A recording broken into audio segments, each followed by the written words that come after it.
ఘనంగా cycling race schedule క్రీడారంగంలో మహిళలకు ప్రోత్సాహం అందించే దిశగా నిర్వహిస్తున్న Asmita Khelo India women's national cycling league పోటీలను నాగోల్, బండ్లగూడలో ప్రారంభించారు.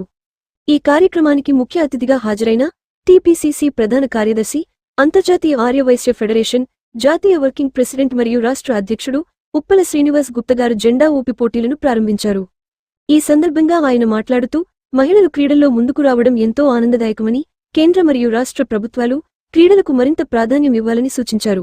యువతిలో క్రీడాస్ఫూర్తిని పెంపొందించేందుకు ఇటువంటి పోటీలు ఎంతో ఉపయోగకరమని తెలిపారు. ముఖ్యమంత్రి రేవంత్ రెడ్డి నాయకత్వంలో కాంగ్రెస్ ప్రభుత్వం క్రీడలకు అధిక ప్రాధాన్యత ఇస్తూ క్రీడాకారులను అన్ని విధాలా అండగా ఉంటుంది అని ఆయన అన్నారు. ఈ సైక్లింగ్ పోటీల్లో 20 రాష్ట్రాల నుండి south, east, west, north, girls sub junior, elite విభాగాల్లో 120 మంది మహిళలు ఉత్సాహంగా పాల్గొన్నారు. నిర్వాహకులు పోటీలను విజయవంతంగా నిర్వహించేందుకు అన్ని ఏర్పాట్లు చేశారు. ఈ కార్యక్రమంలో డాక్టర్ మాక్స్వెల్ శ్రీకాంత్, పలువురు క్రీడా ప్రముఖులు, నాయకులు, క్రీడాకారిణులు, కోచ్లు మరియు స్థానికులు పాల్గొన్నారు.